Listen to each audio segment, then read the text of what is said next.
Approchez, approchez.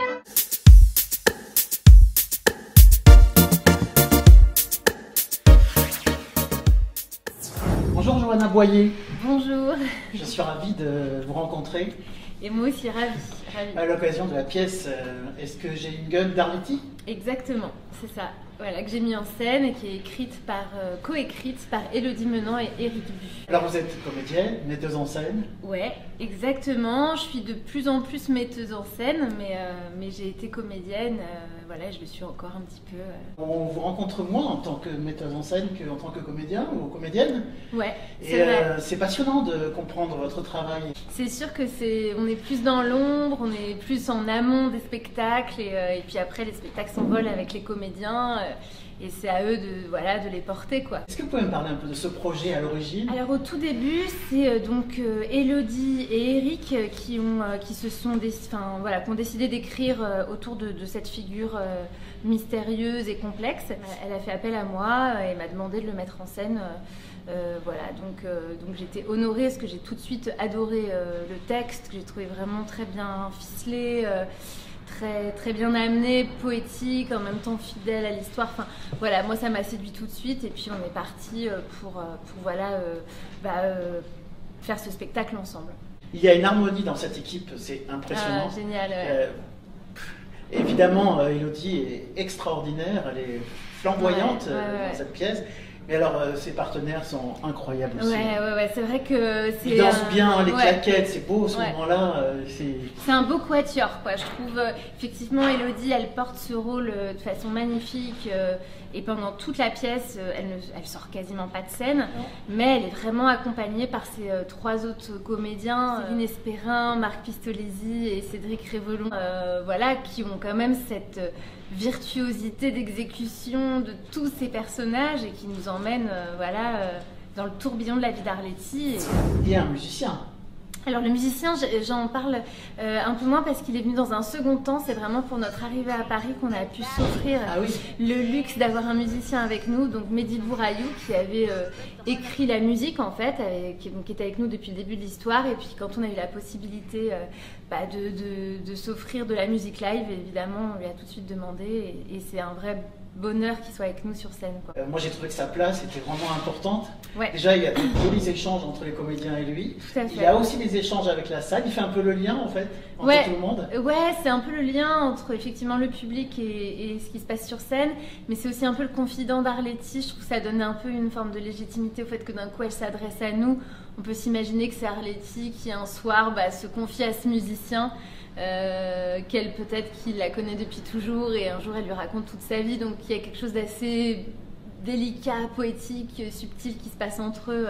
Est-ce que dès le départ c'était écrit pour que ce soit un cabaret sur Arletty ou est-ce que vous l'avez progressivement trouvé cette idée fabuleuse? Il y avait cette phrase qu'Arletty dit ce soir je passe ma vie en revue, et donc il y avait vraiment la volonté des auteurs qu'il y ait des numéros de chant, parce qu'Arletty est quelqu'un qui a chanté beaucoup.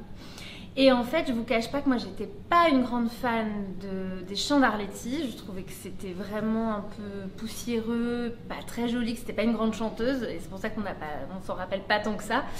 Et du coup, j'ai plutôt cherché donc à me débarrasser de certaines chansons, garder les meilleures, les revisiter de façon un peu plus moderne, plus chic, plus jazz, et décider d'écrire aussi de mettre en scène des numéros où on pouvait faire hommage au cabaret avec le numéro des tourneuses d'obus, les claquettes, un numéro dansé entre Arletty et Delvaysse. Enfin, l'idée c'était j'ai un peu ajouté ces petits numéros. Et puis au fur et à mesure de la pièce, on bascule dans le cinéma et le cabaret disparaît pour vraiment qu'on arrive dans la stylistique du cinéma. Quelque chose que j'ai vraiment adoré plus que tout, ce sont les moments où ils sont dans l'imitation. Ouais.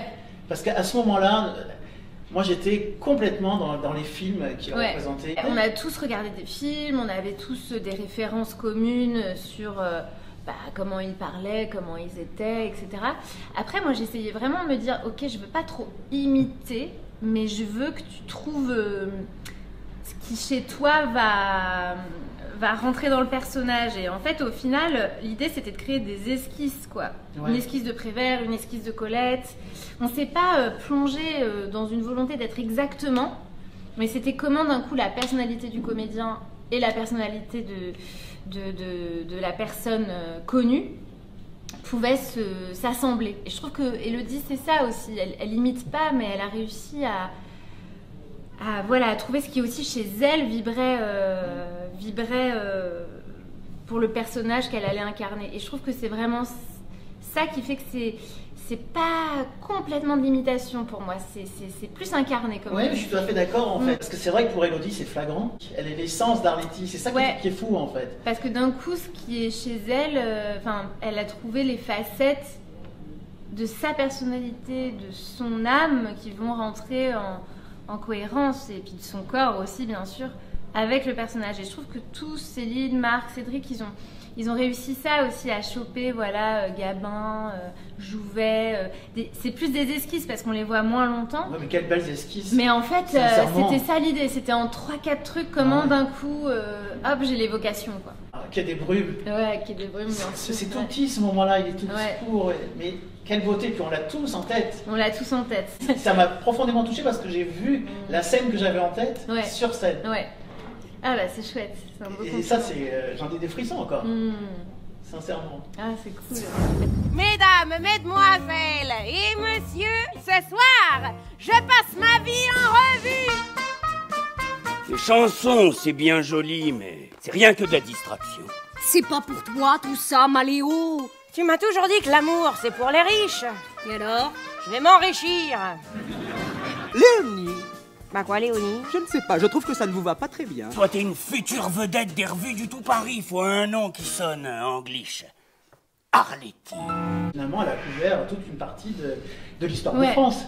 En fait, c'est ça qui est assez génial avec cette femme, c'est qu'elle a vraiment traversé le XXe siècle, donc il y a toute l'histoire de France à travers son histoire. Même les côtés sombres, finalement. Et les côtés sombres de l'histoire de France. Moi, ce qui m'intéressait beaucoup avec ce spectacle, c'est aussi que en France, on va toujours un peu parler de nos héros, de la résistance, et qu'en fait, c'est quand même une infime partie des Français à cette époque-là. Et du coup, je trouvais ça vachement intéressant de voir comment une femme... pour qui il y avait, tout était ouvert, sa carrière battait son plein, qui avait des relations, comment elle s'est positionnée, donc sans la juger, mais quand même en mettant vraiment en lumière qu'elle a eu des relations extrêmement complexes, bizarres, gênantes, voilà. Donc c'est ça qui est intéressant avec cette femme, c'est qu'elle est très ambivalente, on l'adore et elle est fascinante, et en même temps elle a eu des actes, des relations difficiles, des actes qu'on a du mal à comprendre. Mais je trouve que quand même, la Seconde Guerre mondiale, la fin de la Seconde Guerre mondiale, c'est une vraie cassure pour elle. Et qu'il y a quand même ce voile qu'elle a mis sur tout un tas de choses, s'exprime dans sa chair, puisqu'elle devient aveugle. Et pour moi, c'était vachement intéressant ça, en fait, de se dire, mais c'est fou quand même. Parce que la Seconde Guerre mondiale, c'est une cassure dans sa carrière, dans sa vie, et ensuite, il s'est quasiment plus rien passé. Donc ça, je trouvais que c'était hyper fort. Elle est restée cloîtrée chez elle, je crois, pendant 30 ans au moins. Oui, c'est ça, 30 ans, plus ou moins 30 ans. Bien que ça, cette vie, elle est complètement théâtrale, quoi. C'est une comédie musicale? C'est une pièce musicale? C'est plus du théâtre musical. Du théâtre musical. Ouais. Alors, évidemment, dans ce type de théâtre, il y a des chorégraphies, il y a de la musique, des chants. Je voulais savoir, en tant que metteuse en scène, comment vous faites pour appréhender tout ça? En fait, ce qui est génial en tant que metteur en scène, c'est qu'on travaille avec une équipe de gens. En tout cas, l'équipe d'Arletty, c'est une équipe que j'adore, et je trouve qu'on a... toi, en tant que metteur en scène, tu vas dire « Ah, je voudrais ça, là, je vois ça », tu as une espèce de vision, et tu as des gens qui vont te permettre de réaliser cette vision. Et donc, on a un fabuleux chorégraphe qui s'appelle Johan Nuss, qui a conçu toutes les chorégraphies. Elles sont très très belles, les chorégraphies. Très belles, et puis il a réussi à faire que ça soit resplendissant, quoi. Donc on a une super costumière, Marion Redman, qui a quand même réalisé tous ces changements costumes, ces choses quasiment impossibles, où les comédiens ont 3-4 secondes pour se changer. Et elle a fait quand même un travail fabuleux, avec une perruquière aussi, Julie Poulain. Donc on a Mehdi qui a conçu toute l'ambiance sonore. Aux lumières, on a Cyril Manetta qui nous permet de changer d'espace, etc. Un décor conçu par Olivier Prost qui voilà, nous a permis aussi de créer cet espace dans lequel tout le XXe siècle va défiler et tout un tas de lieux. Et puis une super assistante qui a coordonné ça, c'est quand même hyper important pour un metteur en scène d'avoir donc Lucia Passanati qui nous a vraiment... Certains comédiennes sortent à gauche, rentrent à droite, reviennent dans le plafond. Enfin non, je ne sais plus, mais les changements de costume, les changements de perruque, c'est très très impressionnant. Le rythme, c'est quand même quelque chose qui m'importe beaucoup au théâtre. J'ai pas du tout envie que les gens s'ennuient, j'ai envie que les gens soient pris dans l'histoire. Et qu'en fait, pendant 1h30, ils soient ailleurs, quoi. Non, mais c'est vraiment ils ça. Ils oublient tout, quoi. Alors concrètement, comment vous avez fait pour Arletty ? Par exemple, la chorégraphie a été faite, la musique a été préparée aussi, a été faite. Non. Tout s'est monté plus ou moins. On travaille vraiment en même temps un peu. Enfin, au début, je fais des réunions, par exemple, avec chacun de mes collaborateurs, en disant voilà, je vois ça, là, je vois ça. On décortique le texte, on prend des axes. La costumière fait des maquettes, le son aussi. Enfin, chacun gamberge et on part avec un espèce de corpus d'images, de références, de sons, de choses. Il y a le scénographe qui fait une maquette et là on fait une grande réunion autour de cette maquette et tout le monde s'exprime et moi j'essaie d'emmener vers ma vision. Et ensuite, en fait, en vrai, on travaille un peu tous ensemble pendant les répètes. On affine et en fait on bosse pas si séparément que ça. Oui, c'est ça, c'est ce qui donne peut-être cette vision justement de collaboration, de groupe. Parce qu'en fait, c'est pas votre vision à vous toute seule, c'est une vision globale. Non, et puis en fait... Que vous mettez en scène, en fait. Ouais, tout est imbriqué, quoi. Est-ce que vous avez la sensation qu'en créant cet Arletty, vous avez fait un véritable bijou ? Ah bah, je sais pas, moi je suis contente, je trouve ça... Je suis contente du résultat. Ils arrivent encore à vous émouvoir, vous surprendre ? Ouais, je les trouve super. En plus, je trouve qu'ils portent la pièce vraiment hyper bien. Enfin, je suis hyper contente et tout. Vraiment, je suis ravie. Après, le public est ravi. Ouais. Mais vraiment, moi je suis sortie, je chantais Arletty. C'est vrai ? Mais oui, j'imitais Arletty dans la rue tellement que j'étais embarquée totalement par le spectacle. Après, c'est difficile d'avoir un recul sur son propre... Enfin, en tout cas, je trouve que c'est pas évident d'avoir un recul véritable. Et puis, il y a des petites choses, des petits trucs qu'on n'a pas réussi à faire, donc on se focalise là-dessus. Voilà. Mais je trouve que franchement, l'équipe le porte tellement bien. C'est un bonheur de retourner le voir. Enfin, voilà. Non, je suis très contente. Vous avez plein de projets en ce moment. Oui, tout à fait. Bah ouais. Là, je vais mettre en scène Le Visiteur d'Éric Emmanuel Schmitt, qui est une pièce qui m'avait marquée adolescente, donc je suis honorée de mettre ça en scène. Une très belle pièce avec une belle équipe également, qui sera au Théâtre Actuel à Avignon cet été. Et puis, j'ai un projet d'adaptation d'un roman que j'ai adapté avec Leslie Menahem. Voilà, qu'on cherche à créer la saison prochaine. Et j'ai un autre projet avec Élodie Menant qu'elle a écrit sur le monde du sport et qu'on fabriquera la saison prochaine aussi. Et j'oublie Virginie Hoc, ma chère Virginie Hoc. On a créé son spectacle cette saison et là il va vivre à Paris la saison prochaine. Virginie Hoc est un spécimen, bête de scène, sacrée comédienne. Et là, c'est un très beau seul en scène, assez personnel, assez singulier, voilà. Enfin, je raconte pas trop parce qu'il y a plein de surprises dans le spectacle. Qu'est-ce qui pourrait réunir tout votre parcours foisonnant ?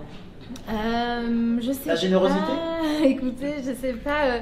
Finalement, ce qui se trame dans tous les spectacles, c'est un peu des portraits de personnes, de personnages. Les filles aux mains jaunes aussi, que j'oublie, qu'on a créé cet été à Avignon et qui va être à Paris la saison prochaine. C'est vraiment 4 femmes qui vont lutter pour le féminisme. Qu'est-ce qui vous fait choisir un projet ? Bah, ça va être quand même l'artiste. Ouais. Virginie, c'est elle. Élodie, c'est aussi elle. Enfin, ça va être un texte, un artiste. Et je sais que ce qui va toujours m'interpeller quand même dans le texte, c'est qu'il y a quand même une question derrière. Alors vous êtes une comédienne qui avait trouvé une passion incroyable avec la mise en scène, j'ai l'impression. Et ouais, exactement. C'est quand vous en parlez, vous avez les yeux qui brillent de bonheur, oui. Non, mais ça me va hyper bien. Enfin, je trouve ça vraiment hyper intéressant.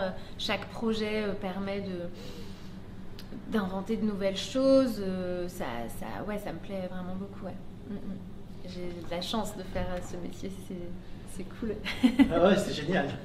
Je vous remercie vraiment beaucoup. Merci à vous, c'était vraiment très, très chouette.